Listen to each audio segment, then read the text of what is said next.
Good morning friends. आज का हमारा टॉपिक है बैलेंस ऑफ पेमेंट।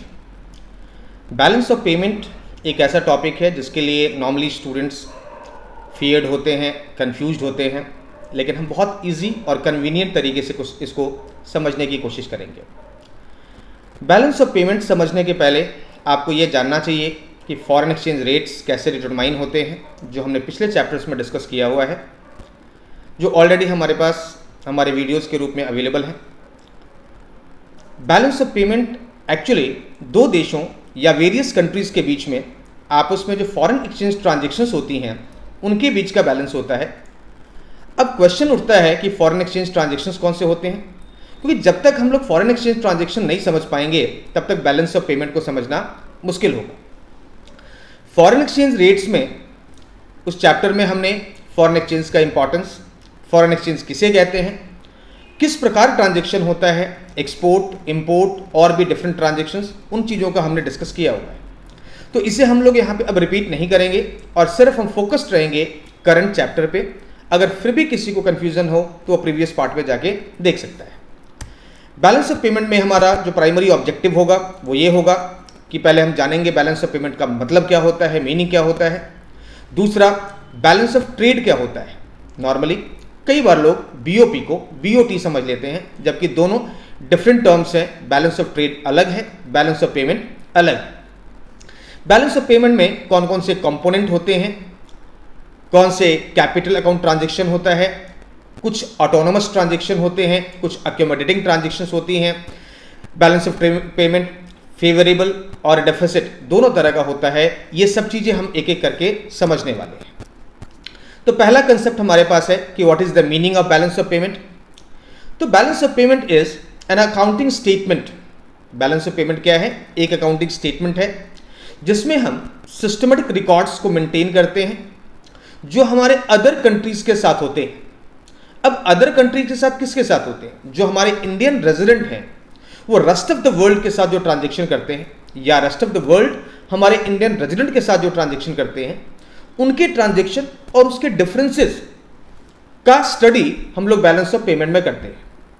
अब देखो, अगर हमारे रेजिडेंट और हमारे रेजिडेंट्स के बीच में आपस में ट्रांजैक्शन हो रही है, बोथ पार्टी हमारे रेजिडेंट ही है, तो बीओपी का उसमें कोई लेना देना नहीं है, क्योंकि उसमें फॉरेन एक्सचेंज ट्रांजैक्शन कुछ भी इन्वॉल्व नहीं हो पा रहा। लेकिन अगर कोई ट्रांजैक्शन एक फॉरेनर दूसरे फॉरेनर के साथ करता है, उससे भी हमें कोई लेना देना नहीं है।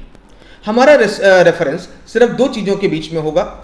एक पार्ट इंडियन रेजिडेंट होना चाहिए और दूसरा पार्ट एक आउट ऑफ द इंडिया होना चाहिए, यानी रेस्ट ऑफ द वर्ल्ड होना चाहिए। तो balance of payment is an accounting statement that provide systematic records of all economic transactions between resident of a country and the rest of the world. यानी India के लोगों के साथ, विदेशियों के साथ जो संबंध हैं, जो इकोनॉमिक ट्रांजैक्शंस हैं, उनके डिफरेंसेस, उनके अकाउंटिंग स्टेटमेंट्स और उसके डिफरेंसेस को हम लोग बैलेंस ऑफ पेमेंट के नाम से जानते हैं। यहाँ पे ये बात श्योर आपको होना पड़ेगा कि resident of our country and rest of the world, इन दोनों के बीच में जो ट्रांजैक्शन होता है। नाउ क्वेश्चन उठता है कि रेजिडेंट किसे कहते हैं। तो इकोनॉमिक्स के स्टार्टिंग चैप्टर्स में हमने रेजिडेंशियल स्टेटस के कंसेप्ट को डिस्कस किया हुआ था। हम यहाँ पे सिंप्लीफाई करना चाहते हैं कि रेजिडेंट मतलब वो लोग हैं जो रहते हैं यहाँ पे, सिटीजनशिप से कोई लेना देना नहीं है। अगर कोई व्यक्ति इंडिया का सिटीजन नहीं है और रेजिडेंशियल स्टेटस को फुलफिल करता है तो वो रेजिडेंट माना जाएगा। रेजिडेंट में नॉर्मली वो लोग माने जाते हैं जो हमारे देश में रहते हैं, लेकिन इसमें कुछ एक्सक्लूजन था, जैसे कि जो डिप्लोमेट्स थे, एम्बेसडर्स थे, वो हमारे देश के रेजिडेंट नहीं माने जाएंगे। फॉरेन मिलिट्री पर्सनल्स हैं, टूरिस्ट हैं, माइग्रेटर्स हैं, ये लोग रेजिडेंट नहीं हैं। तो resident of a country include individual, firms and government agency. However, resident do not include diplomatic staff, foreign military personnels, tourist, migratories workers and the branches of foreign companies. Keep in mind, जो foreign company के branches हैं, यहाँ पे company की बात हो रही है, ना कि लोगों की बात हो रही है। अगर गूगल का कोई ऑफिस इंडिया में हो और उसमें कोई अमेरिकन लॉन्ग टर्म से वर्किंग हो, काम कर रहा है, तो गूगल ऑफिस इंडियन रेजिडेंट नहीं है, लेकिन वो वर्कर इंडियन रेजिडेंट हो सकता है अगर वो 1 वर्ष से ज़्यादा इंडिया में काम कर रहा हो तो। डिटेल में वो रेजिडेंशियल स्टेटस वाला कंसेप्ट आपको समझना पड़ेगा, बट मोटा मोटी ये है कि जो लोग रहते हैं वो रेजिडेंट माने जाएंगे, including individual, foreigners, including companies as well as the government agencies. लेकिन कौन कौन लोग रेजिडेंट नहीं माने जाएंगे, तो उसमें हमने पढ़ा है कि जो डिप्लोमेटिक स्टाफ है, एम्बेसडर्स हैं, फॉरेन मिलिट्री पर्सनल्स हैं, टूरिस्ट हैं, ये लोग हमारे रेजिडेंट नहीं माने जाते। रेजिडेंट तो हम समझ में आ गए। इकोनॉमिक ट्रांजेक्शन किसे कहते हैं? तो इकोनॉमिक ट्रांजेक्शन्स को हम लोग कैटेगराइज करेंगे यहां पर 4 मेजर कंपोनेंट्स में। 4 मेजर कंपोनेंट हैं इकोनॉमिक ट्रांजेक्शन्स के। उसमें पहला है विजिबल ट्रेड, विजिबल आइटम्स, दूसरा है इनविजिबल आइटम, तीसरा है यूनिलैटरल ट्रांजेक्शंस, ट्रांसफर, एंड चौथा है कैपिटल अकाउंट ट्रांजेक्शंस और कैपिटल ट्रांसफर्स। मैं रिपीट कर रहा हूं इसको। जो विजिबल आइटम्स हैं जिसमें एक गुड्स का एक्सपोर्ट और इंपोर्ट होता है, जब भी कोई एक्सपोर्ट या इंपोर्ट किसी भी कमोडिटी का हम करते हैं तो ये कहलाता है विजिबल ट्रेड या visible items. Visible items includes all type of physical goods. Keep in mind, visible items में सर्विसेज काउंट नहीं किया जाता, सिर्फ गुड्स की बात हो रही है जो विजिबल है, जो फिजिकल है। Physical goods which are exported and imported. यहां पर इकोनॉमिक ट्रांजेक्शन में कुछ पैसा आएगा और कुछ पैसा जाएगा। बैलेंस ऑफ पेमेंट, विदेशों से फॉरेन करेंसी आने और विदेशों में फॉरेन करेंसी देने के डिफरेंस को कहा जाता है नॉर्मली। तो फॉरेन करेंसी ट्रांजेक्शन को ही आपको देखना है। तो उसमें पहला पॉइंट हमने पढ़ा विजिबल ट्रेड या विजिबल आइटम्स। विजिबल आइटम्स में आपको फिजिकल गुड्स जो है उनके बीच के ट्रांजेक्शन को देखना है जिन्हें हम एक्सपोर्ट या इंपोर्ट करते हैं। फिजिकल गुड्स का मतलब यह है that can be seen, touch and measured. Services is not part of the visible item. Second part is invisible items. Invisible items वो हैं जिसमें हम लोग बात करते हैं शिपिंग सर्विसेज, जो डिफरेंट सर्विसेज हैं जो फॉरेन कंट्री के साथ हम लोग इंडियंस करते हैं, चाहे हम सर्विसेज इंपोर्ट करें या सर्विसेज एक्सपोर्ट करें, ये इनविजिबल आइटम्स होता है। यहाँ पे एग्जांपल है services like shipping, banking, insurance, these are the examples of the invisible items. तो आपको पहले सिंप्लीफाई ये करना पड़ेगा। इकोनॉमिक ट्रांजेक्शन्स वो ट्रांजेक्शन है जिसमें कुछ ना कुछ ओनरशिप और कुछ अमाउंट इन्वॉल्व होता है। उसमें मैंने पहले कहा विजिबल आइटम्स, दूसरा मैंने कहा इनविजिबल आइटम्स, तीसरा है यूनिलैटरल ट्रांसफर। यूनिलैटरल ट्रांसफर का मतलब है कि वन साइडेड ट्रांसफर है। जैसे कि यूएस वालों ने इंडिया में कोई गिफ्ट दिया या पर्सनल रेमिटेंस किया। एक इंडिया का कोई व्यक्ति यूएस में काम कर रहा है और वहाँ से वो डॉलर इंडिया में भेज रहा है, या फिर कोई अमेरिकन यहाँ पे डोनेशन के रूप में ट्रांसफ़र कर रहे हैं, यानी यहाँ से हमें रिटर्न बैक कुछ नहीं करना। और सिमिलरली अगर इंडिया का कोई व्यक्ति यूएस में या किसी अनदर कंट्री में यहाँ से ट्रांसफ़र कर रहा है और हमें वापस कुछ नहीं मिलेगा, तो ये क्या कहलाएगा? Unilateral transfer. चौथा पार्ट है इसमें कैपिटल ट्रांसफ़र और कैपिटल अकाउंट ट्रांसफ़र कई बार कहा जाता है। इसमें क्या होता है, जैसे कि हम बोरिंग करते हैं, लोन लेते हैं या उसकी रीपेमेंट करते हैं या फिर एसेट परचेज और सेल करते हैं, ये ट्रांजैक्शन जो होते हैं ये कैपिटल अकाउंट ट्रांजैक्शन होता है। इसमें 2 साइड होते हैं। जैसे कि हम लोग अकाउंटिंग में डेबिट और क्रेडिट साइड पढ़ते हैं, तो वैसे ही बीओपी एक तरीके से अकाउंटिंग स्टेटमेंट है और इसमें भी 2 साइड होते हैं, क्रेडिट साइड और डेबिट साइड। तो क्रेडिट साइड में सारे के सारे हमारे इनफ्लोज को लिखना होता है, जिसमें हम फॉरेन एक्सचेंज के ट्रांजैक्शन को लिखते हैं क्रेडिट साइड में, और डेबिट साइड में क्या होता है, सारे आउटफ्लो को लिखना होता है। तो मैंने अभी बताया कि जितने भी हमारे इनफ्लोज हैं या आउटफ्लो हैं, मैंने 4 तरह के ट्रांजैक्शन आपसे डिस्कस किया। 4 ट्रांजैक्शन में visible items, invisible item, unilateral transfer and चौथा है कैपिटल ट्रांसफर। इन सभी ट्रांजैक्शंस को हमने क्या करना है, एक अकाउंट में डालना है। इसमें एक साइड होगा क्रेडिट साइड और दूसरा साइड होगा डेबिट साइड। क्रेडिट साइड जो होगा उसमें क्या चीज़ें डाली जाएंगी, जो हमारे सारे इनफ्लोज हैं। इनफ्लो कैसे आएगा, जैसे कि हमने एक्सपोर्ट किया, एक्सपोर्ट से जो पेमेंट आई वो इनफ्लो है। हमने एक्सपोर्ट ऑफ सर्विसेज किया, इनविजिबल आइटम किया, वहाँ से पेमेंट आएगी। अगर विदेशों से यूनिलैटरल ट्रांसफर इंडिया में आता है या फिर फॉरेनर्स ने हमारे यहाँ कोई एफडीआई किया या हमें कोई लोन प्रोवाइड किया, तो इस तरीके से फॉरेन एक्सचेंज हमारे कंट्री में रिसीट होते हैं, पैसा रिसीव होता है। तो ये सारे के सारे ट्रांजैक्शन क्रेडिट साइड में आएंगे। ये सभी के सभी क्या कहे जाएंगे, ऑल इनफ्लो कहे जाएंगे। आउटफ्लो में वो सारी आइटम्स होंगी जो हम उनको पेमेंट करते हैं। जैसे कि पहला था विजिबल आइटम्स में कि हम payment for import, invisible item में payment for services of import. तीसरा है यूनिलेटरल ट्रांसफर जो है इंडिया से जो विदेशों में हो रहा है, और चौथा जो है कैपिटल अकाउंट ट्रांसफर जो हम यहाँ से अपनी बोरिंग के रीपेमेंट कर रहे हैं, या इंडिया से कोई व्यक्ति विदेशों में जाके वहाँ कोई एसेट परचेज कर रहा है, कोई हमारे एक्टर एक्ट्रेसेज या कोई भी व्यक्ति फॉरेन में जाके कोई फ्लैट परचेज कर रहा है, तो ये सब कहलाएंगे कैपिटल ट्रांसफर। तो इनफ्लो और आउटफ्लो के हिसाब से आपको देखना है credit and debit side of the balance of payment. Balance of payment में ये सारी चीजों को देखा जाएगा। नॉर्मली लोग बैलेंस ऑफ ट्रेड को बैलेंस ऑफ पेमेंट मान लेते हैं। बैलेंस ऑफ ट्रेड एक ऐसा कंसेप्ट है जिसमें हम मेनली विजिबल आइटम्स को देखते हैं और बाकी चीजों को कंसीडर नहीं करते। बैलेंस ऑफ ट्रेड में difference between amount of export and import of visible items and और गुड्स, कहने का मतलब बैलेंस ऑफ ट्रेड क्या है, इसमें difference of all visible items receipt and payment देखा जाएगा। अब विजिबल आइटम में रिसीट कहां से आएगा, एक्सपोर्ट से आएगा। विजिबल आइटम में पेमेंट कहां से आएगा, इंपोर्ट की पेमेंट से आएगा। ध्यान रहे यहां पे सिर्फ गुड्स का देखना है बैलेंस ऑफ ट्रेड में, सर्विसेज काउंट बिल्कुल भी नहीं होती हैं। ये पॉजिटिव और नेगेटिव दोनों हो सकता है। अगर बैलेंस ऑफ ट्रेड में एक्सपोर्ट ज्यादा है, इंपोर्ट कम है, तो ये पॉजिटिव होगा क्योंकि हमारे पास एक्सपोर्ट का पेमेंट ज्यादा आएगा, इंपोर्ट की पेमेंट कम जाएगा, तो डिफरेंस क्या आएगा, वो पॉजिटिव आएगा, यानी ये बैलेंस ऑफ ट्रेड होगा, सरप्लस हो जाएगा। ऑन द अदर हैंड अगर इंपोर्ट हमारा ज्यादा है और एक्सपोर्ट कम है, तो इस केस में क्या होगा, बैलेंस ऑफ ट्रेड जो होगा वो नेगेटिव हो जाएगा। तो बीओटी में बी पॉजिटिव, में बी नेगेटिव। पॉजिटिव को हम लोग जानेंगे सरप्लस बैलेंस ऑफ ट्रेड और नेगेटिव को जानेंगे डेफिसिट बैलेंस ऑफ ट्रेड। ठीक है, तो सरप्लस बैलेंस ऑफ ट्रेड में क्या होता है कि exporting amount is more than value of import, और उल्टा अगर हम देखें बैलेंस ऑफ ट्रेड में डेफिसिट की बात करेंगे तो वहां पे एक्सपोर्ट कम होगा और इंपोर्ट ज्यादा होगा।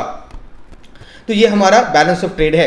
अगर हम दोनों के बीच में कंपैरिजन करें बीओपी और बीओटी के बीच में, तो बीओटी जो है सिर्फ विजिबल आइटम का डिफरेंस देखा जाता है, जबकि बीओपी बैलेंस ऑफ पेमेंट में visible, invisible and all other transaction, capital account, unilateral transfer, सब चीजें देखी जाती हैं। Balance of trade narrow concept है, जबकि balance of payment wide concept है। बैलेंस ऑफ ट्रेड में सिर्फ विजिबल आइटम्स देखा जाएगा, जबकि बैलेंस ऑफ पेमेंट में ऑल अदर आइटम्स भी देखे जाएंगे। अगर कैपिटल अकाउंट ट्रांजैक्शंस की बात करें तो बीओटी में कैपिटल अकाउंट ट्रांजैक्शन नहीं होता है, जबकि बीओपी में कैपिटल अकाउंट ट्रांजैक्शन को रिकॉर्ड किया जाता है। बैलेंस ऑफ ट्रेड अगर आपका नेगेटिव या पॉजिटिव है तो इसका सेटलमेंट जो होता है वो बैलेंस ऑफ पेमेंट से होता है। जैसे कि आपके पास बैलेंस ऑफ ट्रेड नेगेटिव है, मान लेते हैं कि इंपोर्ट ज्यादा है, एक्सपोर्ट कम है, तो अदर सोर्सेज से इसका सेटलमेंट होगा, यानी बैलेंस ऑफ पेमेंट के दूसरे कंपोनेंट से सेटलमेंट होता है। जबकि बीओपी में अनफेवरेबल बीओपी बीओटी से सेटल नहीं हो सकता। रिपीट कर रहा हूं, बीओटी का जो अनफेवरेबलिज्म है वो बीओपी से बैलेंस ऑफ पेमेंट से सेटल होगा, जबकि बैलेंस ऑफ पेमेंट का अनफेवरेबल कंडीशन बीओटी से सेटल नहीं होगा। This is the difference between BOT and BOP, that is the balance of trade as well as the balance of payment. अब हम बात करेंगे एक एक करके बैलेंस ऑफ पेमेंट के कंपोनेंट्स के बारे में। बैलेंस ऑफ पेमेंट के प्राइमरली दो कंपोनेंट हैं। पहला कंपोनेंट है करंट अकाउंट ट्रांजैक्शंस और दूसरा है capital account transactions. Current account transaction and capital account transactions. Current account transaction में आपको क्या लेना है, export and import of goods and services as well as the unilateral transfer. मैं याद करो बैलेंस ऑफ पेमेंट के चार कंपोनेंट मैंने बताए। पहला मैंने बताया था विजिबल आइटम, दूसरा इनविजिबल आइटम, तीसरा मैंने बताया यूनिलैटरल ट्रांसफर। ये तीनों चीजें बैलेंस ऑफ पेमेंट के करंट अकाउंट के पार्ट हैं।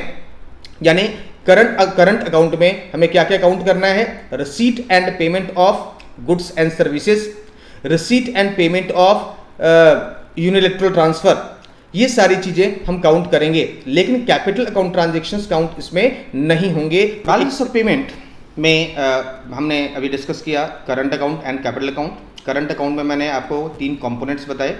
पहला मैंने बताया आपको कि आइटम विजिबल आइटम्स जो होते हैं, दूसरा इनविजिबल आइटम और तीसरा जो है जो यूनिलैटरल ट्रांसफर होते हैं। ये तीनों को अगर हम कॉम्बिनेशन देखें तो ये क्या कहलाता है, current account transactions. Current account transaction के मेन कंपोनेंट में पहला पॉइंट है export and import of goods, जो हमारा विजिबल आइटम था। Export and import of goods, this is the major part of the current account transactions. कि विदेशियों के साथ जो प्राइमरी मेन ट्रांजैक्शन के कंपोनेंट होते हैं, पार्ट होते हैं, वो एक्सपोर्ट और इंपोर्ट से ही किया जाता है। इसमें विजिबल आइटम्स ही काउंट किए जाते हैं। पेमेंट जो हमारा होता है, जो इंपोर्ट होता है, उसे हम नेगेटिव साइड में यानी पेमेंट साइड में दिखाते हैं, और जो रिसीट होता है एक्सपोर्ट से जो पेमेंट आती है उसे हम पॉजिटिव साइड में यानी पेमेंट जो है पेमेंट साइड में और जो रिसीट है वो रिसीट साइड में दिखाएंगे। और जो दोनों का डिफरेंस होगा उसके हिसाब से हम लोग सरप्लस या डेफिसिट इसके फाइंड कर सकते हैं। पहला कंपोनेंट मैंने बताया विजिबल आइटम्स। दूसरा है export and import of invisible item, that is services. जैसे कि इंडिया के बहुत से लोग फॉरेन को सर्विसेज दे रहे हैं। मैं एज ए चार्टर्ड अकाउंटेंट अगर किसी फॉरेन कंपनीज को, फॉरेन पर्सन को यहाँ से कोई सर्विसेज दे रहा हूँ, टैक्सेशन सर्विसेज, तो ये क्या होगा, एक्सपोर्ट ऑफ सर्विसेज होगा। उसी तरीके से इंडिया में कोई और टेक्निकल फील्ड के व्यक्ति, कोई कंपनी अगर विदेशियों को सर्विसेज देती है और उसी तरीके से कोई विदेशी कंपनी इंडियन कंपनी को, इंडियन पर्सन को सर्विसेज देती है, जैसे कि गूगल, फेसबुक हमें सर्विसेज देते हैं, तो ये क्या होगा, export and import of invisible item, that is services. तो इनका सेकंड पार्ट जो इसी में काउंट होता है, इसमें insurance, banking services, shipping services, ये सारी चीज़ें काउंट होती हैं। एक्सपोर्ट वाला जो अमाउंट है अगेन यहाँ पे पॉजिटिव साइड में लिखा जाता है, इंपोर्ट वाला जो अमाउंट है वो नेगेटिव साइड में लिखा जाता है। यूनिलैटरल ट्रांजैक्शन में ऑलरेडी आपको बता चुका हूँ, जिसमें डोनेशंस, रेमिटेंस ये काउंट किया जाता है। कई बार लोगों को कन्फ्यूजन होती है रेमिटेंस को लेकर। अगर मान लीजिए कि कोई व्यक्ति यूएस में काम कर रहा है, वहीं पे पैसा कमा रहा है, वहाँ पे पैसे कमा लिया, उसका रिसीव वहाँ पे हो गया, लेकिन उसका कुछ हिस्सा इंडिया में वो रेमिट कर रहा है, ट्रांसफ़र कर रहा है, भेज रहा है। रेमिटेंस मतलब सिंपल आप भाषा में कह सकते हो ट्रांसफ़र करना, पेमेंट करना।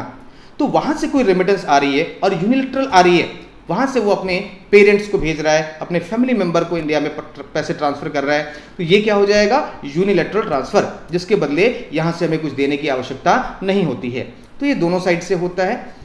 इंडिया वाले भी यूएस वालों को यूनिलैटरल ट्रांसफ़र कर सकते हैं या फॉरेनर इंडिया वालों को कर सकते हैं।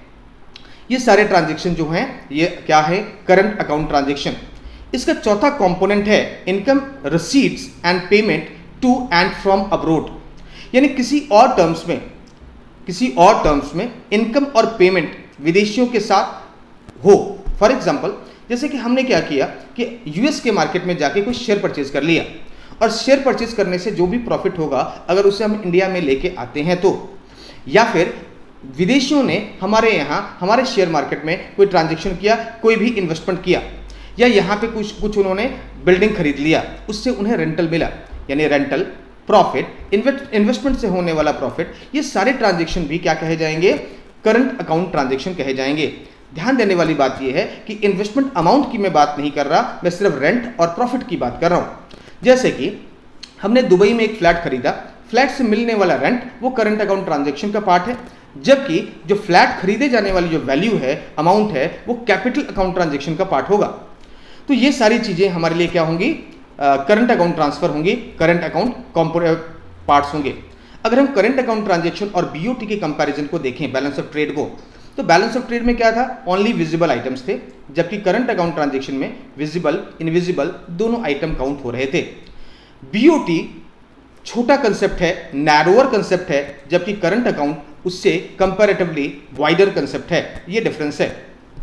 करंट अकाउंट में जो रिसीट होता है वो एक्सपोर्ट से आता है, गुड्स एंड सर्विसेज का आता है, यूनिलैटरल रिसीट से आती है, और जो पेमेंट होता है वो इंपोर्ट के अगेंस्ट होता है, सर्विसेज की पेमेंट के लिए होता है, यूनिलैटरल ट्रांसफ़र के अगेंस्ट होता है, ये सब चीज़ें होती हैं। इन दोनों का डिफरेंस मैंने आपको बताया सरप्लस या डेफिसिट के रूप में जाना जाएगा। अब देखो, बैलेंस ऑफ पेमेंट का अपना सरप्लस और बैलेंस ऑफ पेमेंट का अपना डेफिसिट होता है।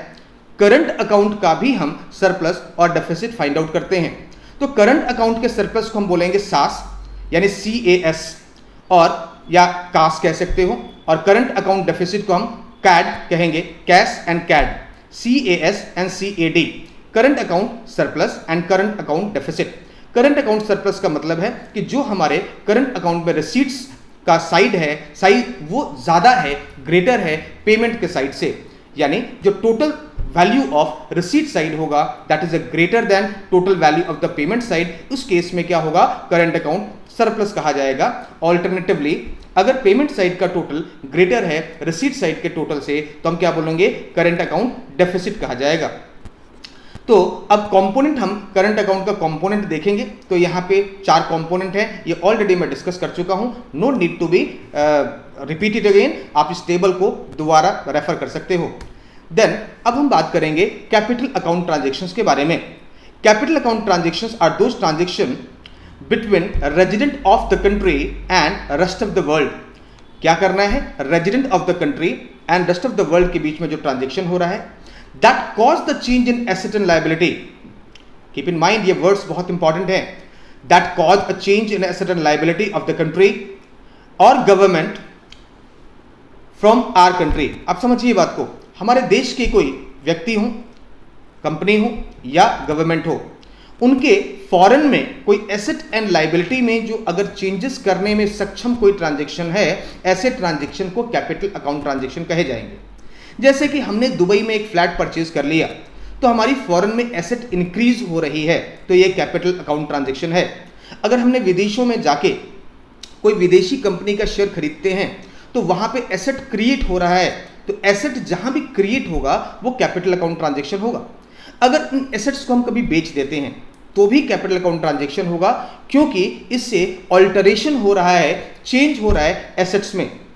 ऑन द अदर हैंड, अगर हम विदेशियों के साथ कोई लाइबिलिटी लेते हैं, कोई लोन लेते हैं या लोन की कोई रीपेमेंट करते हैं, तो इससे भी हमारी लाइबिलिटी में इंक्रीज या डिक्रीज होता है। तो ये जो ट्रांजेक्शन कहे जाएंगे that is called the capital account transactions.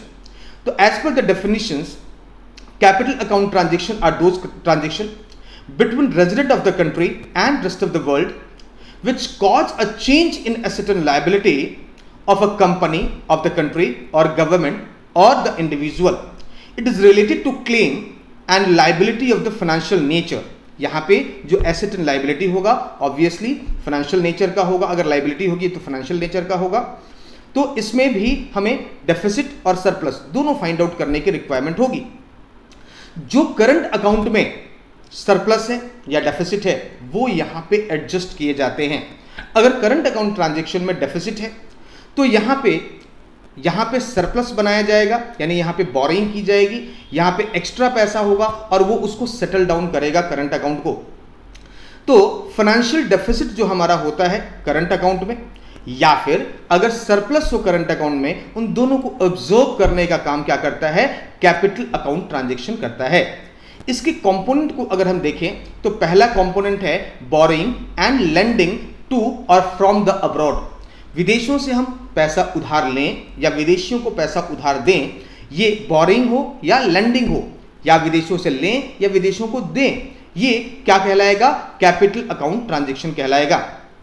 इससे होने वाला प्रॉफिट काउंट नहीं करना है, सिर्फ बोरिंग्स को काउंट करना है, सिर्फ कैपिटल अमाउंट को काउंट करना है। All transaction related to borrowing from abroad by a private sector, चाहे प्राइवेट कंपनी के लोग करें, गवर्नमेंट करें या कोई और करे, वो सभी की सभी चीजें उस बोरोइंग में काउंट होंगे। All transaction of lending to abroad, यानी हमने अगर विदेशों में कोई पैसा उधार दिया है, फॉर एग्जांपल हमारे देश में टाटा हैं, अंबानीज हैं, वो वहाँ पे विदेशों में जाके अगर लेंडिंग करते हैं, अपने इन्वेस्टमेंट करते हैं, तो वो भी कैपिटल अकाउंट ट्रांजैक्शन ही माना जाएगा। दूसरा है इन्वेस्टमेंट टू और फ्रॉम अब्रॉड। विदेशियों ने एफडीआई के फॉर्म में, एफआईआई के फॉर्म में हमारे कंट्री में इन्वेस्ट किया, या फिर हमारे कंट्री के लोगों ने विदेशों में जाके शेयर खरीदे या कंपनीज खरीदी, तो ये जो इन्वेस्टमेंट्स हैं ये भी कैपिटल अकाउंट ट्रांजैक्शंस कहे जाएंगे। आपको मैं बता दूं, इन्वेस्टमेंट को नॉर्मली हम 2 कैटेगरी में डिफाइन करते हैं, एक होता है एफडीआई, दूसरा होता है एफआईआई। यहां पर मैं सिर्फ फॉरेन इन्वेस्टमेंट्स की बात कर रहा हूं, डोमेस्टिक इन्वेस्टमेंट की बात नहीं कर रहा। जैसे कि अमेरिका की एक कंपनी है वॉलमार्ट ने इंडिया में उन्होंने क्या किया, अपने स्टोर खोले कई जगह पे। जो स्टोर खोला तो उन्होंने क्या किया, यहाँ पे फिजिकल स्पेस लिया, यहाँ पे एम्प्लॉयज़ रखे, यहाँ पे कंपनी का एक सेटअप तैयार किया और इसके लिए उन्होंने इन्वेस्टमेंट किया। तो ये एग्जाम्पल है एफडीआई का। उसी तरीके से मान लेते हैं कल को टेस्ला आती है और इंडिया में अगर टेस्ला कारों की प्रोडक्शन होता है, तो पूरा प्रोडक्शन प्रोसेस अगर इंडिया में होता है, इसके लिए वो लोग इंडिया में अगर इन्वेस्ट करते हैं या कोई अपना स्टोर खोलते हैं, तो ये कहलाएगा एफडीआई। तो सर एफआईआई क्या होता है? एफआईआई में इन्वेस्टमेंट जो किया जाता है with the help of the security market किया जाता है। जैसे कि कोई विदेशी व्यक्ति या कंपनी इंडिया में आकर इंडियन शेयर मार्केट से हमारे रिलायंस के, टाटा के शेयर परचेज करते हैं, डायरेक्टली इंडिया के बिजनेस में पैसा नहीं डालते, जबकि इंडिया के शेयरों को वो खरीदते हैं, तो इन्वेस्टमेंट तो कर रहे हैं बट वो डायरेक्टली नहीं कर रहे हैं। That is called the FII। FII का फुल फॉर्म होता है फॉरेन इंस्टीट्यूशनल इन्वेस्टर, यानी ये विदेशी संस्थागत निवेशक होते हैं जो इंडिया में आकर इन्वेस्ट करते हैं। इसी तरीके से हमारे देश के लोग भी विदेशों में FDI करते हैं, जैसे कि state bank of India, Reliance, Tata, इन्होंने विदेशों में जाके कई कंट्री में FDI की हुई है, FII की हुई हैं। FII का दूसरा नाम है पोर्टफोलियो इन्वेस्टमेंट। पोर्टफोलियो इन्वेस्टमेंट में क्या होता है कि ये जाके दूसरे कंट्री में अपने पोर्टफोलियो को परचेज करते हैं with the help of the share, debenture और एनी अदर टूल्स। FDI में कंट्री को, जो रिसीविंग कंट्री है, उसे मेजर बेनिफिट मिलता है। इसीलिए हर कंट्री चाहती है कि उस देश के अंदर, खासतौर पर डेवलपिंग कंट्री चाहती हैं कि वहां पे FDI का अट्रैक्शन हो। इंडिया में एक मेजर इकोनॉमिक प्रॉब्लम है डेफिसिट फॉर कैपिटल, पूंजी की कमी, और यहाँ पे पूंजी की कमी कई बार FDI से फुलफिलमेंट होता है, और FDI एक इंपॉर्टेंट टूल होता है कैपिटल डेफिसिट को पूरा करने का। तो अभी जो मैं BOP में कंसेप्ट समझा रहा हूँ, कैपिटल अकाउंट ट्रांजेक्शन, उस कैपिटल अकाउंट ट्रांजेक्शन में मैंने बताया इन्वेस्टमेंट टू और फ्रॉम अब्रोड। फिर मैंने बताया कि एक कंट्री से दूसरे कंट्री में जो इन्वेस्टमेंट किया जाता है उसके मेनली 2 टाइप होते हैं, पहला FDI, दूसरा FII। FII का दूसरा नाम है पोर्टफोलियो इन्वेस्टमेंट भी कहा जाता है। आपके बुक में पोर्टफोलियो इन्वेस्टमेंट है, आप उसको प्राइमरली पोर्टफोलियो इन्वेस्टमेंट भी कह सकते हो, और FII उसका पार्ट है। तीसरा है change in the foreign exchange reserve. अब देखिए, हर कंट्री के पास अपना फॉरेन एक्सचेंज रिजर्व होता है, जैसे कि हमारे कंट्री में भी विदेशी करेंसी का रिजर्व है। अब मान लेते हैं कि रिजर्व अगर और एक्स्ट्रा फॉरेन करेंसी हमारे कंट्री में आती है तो हमारा रिजर्व बढ़ेगा, और अगर पैसा आ कम रहा है, फॉरेन करेंसी कम आ रही है और फॉरेन करेंसी की पेमेंट ज़्यादा हो रही है, तो रिजर्व हमारा क्या होगा, रिड्यूस होगा। तो ये तीसरा भी टूल्स है जो कैपिटल अकाउंट ट्रांजेक्शन का एक पार्ट है। जैसे कि कैपिटल अकाउंट में मान लेते हैं कि पैसा आ रहा है ज़्यादा, जा रहा है कम, और उस सब के बाद ओवरऑल हमारे पास एक्सेस सरप्लस है, एक्सेस पैसा है, तो इससे क्या होगा, हमारे यहाँ फॉरेन एक्सचेंज रिजर्व इंक्रीज होगा। लेकिन अगर हमारे पास डेफिसिट है, शॉर्टेज आ रहा है, तो ये क्या होगा, फॉरेन एक्सचेंज रिजर्व रिड्यूस हो जाएगा, क्योंकि हमें फॉरेन एक्सचेंज जो करेंसी है वो रीपेमेंट करनी होगी। ये तो बात पक्की है कि जितना पैसा आएगा उतना ही पैसा जाएगा, और जो उसका डिफरेंस होगा वो कहाँ से अल्टरेशन होगा, फॉरेन एक्सचेंज रिजर्व से होगा।